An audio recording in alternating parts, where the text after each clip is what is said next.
Hey YouTube, Henry Ford's RC here. I just got my Slash. A couple people wanted to see my motor mount setup, how it works. I got my new tires on. I think I might try and run it either tonight or tomorrow. I heard some mixed results on these. They're supposed to be XX pinks, but they seem kind of softer to me, so more grippier. Like my other ones seemed a little more drier. These seem a little more grippier, so I'm gonna try them out maybe on a 6S run. But this is what I really want, what somebody really wanted to see. I'm gonna turn the light was on, sorry. They want to see how I did that X01 motor mount. I'm gonna use something. Oh, here we go.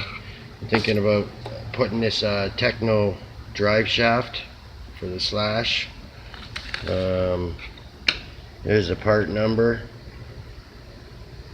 I might try and go quicker than what I've done already. I did a couple 137 passes to 142 miles an hour. I think I'm gonna try and go a little faster. We'll see how it goes. My road's getting shorter and shorter by the moment. Every time I run, it seems like it's getting shorter. Right here, there used to be a hole, and that was for the X01 drive shaft and gear. It's no longer used. There's another little piece that was there. I broke it, cut it off. It's hard to see, but it's gone. And then you just use the stock original mount. I have it in aluminum, not black plastic.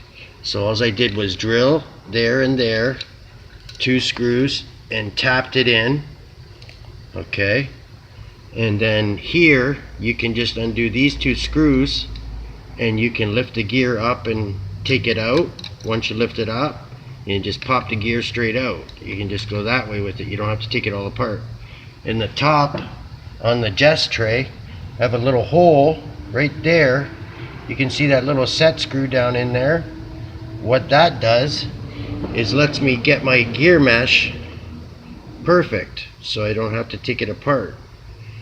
Also, Rick from Custom Fast and Rockbud are the ones that kind of got me on these diff cases. For they actually are from Intigi, but they're listed under the Telluride from Traxxas, but they are Slash diff cases.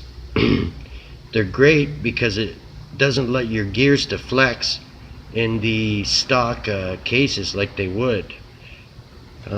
This is the way it is after I ran it. Did 142 X01 drive shafts. Everything's the way I ran it, just changed the tires. My little pouch that I use. But there's a good shot of the X01 shock towers with the Jess brace from Sega.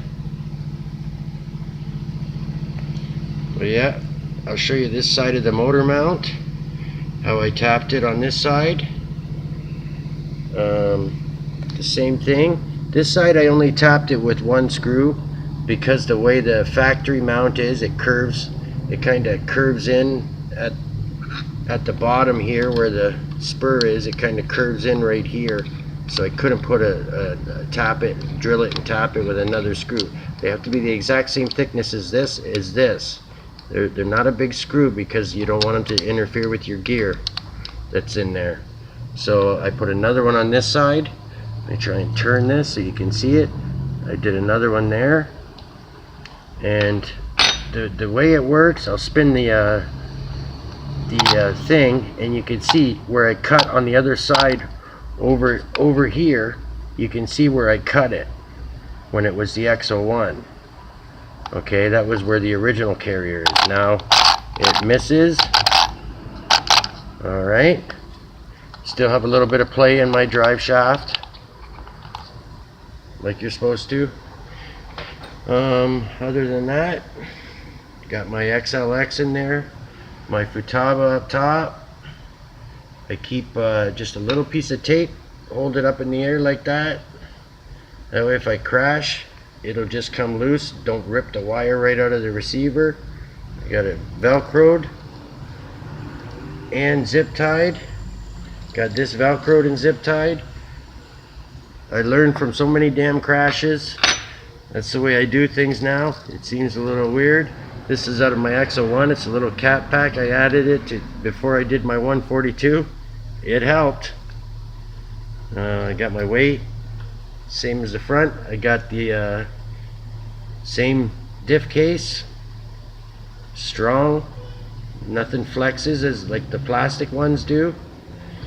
Other than that, I got my Sega battery trays. I mount my body here and here in the front,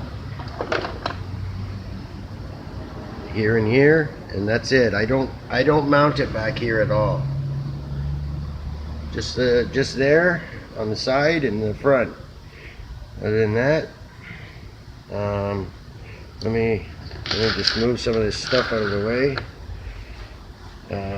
I'll take the body, I'll take it and move that away.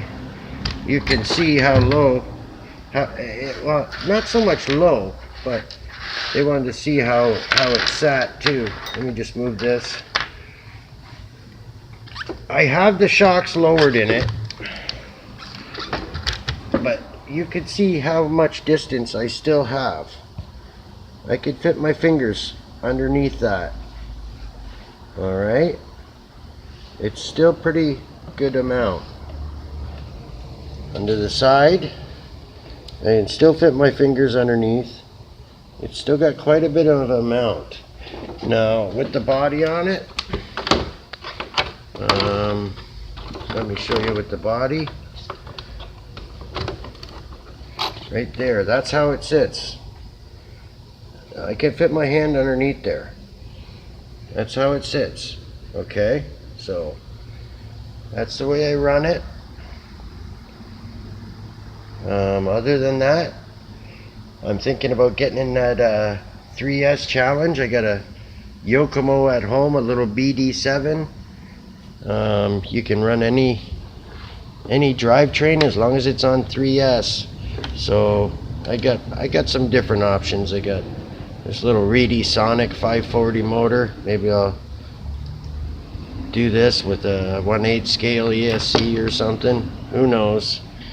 If I got enough time, I'll do it. I'm still waiting. I got my adapter coming for that 977E. Waiting for my other new build coming. That's a surprise. But other than that, things are good. I really appreciate all my subscribers and all the comments. Alright folks, maybe I'll make a vid tonight if I can get a chance to run this or the Serpent. I gotta go to the hobby shop and see. I'd like to do some 6S runs on this to see how these tires hold out. I heard they can come apart. I hope not, but I really like the look of them. But I'll test them just like Philip Jolly's testing his from Delta Plastics. Alright, have a good day folks, and subscribe.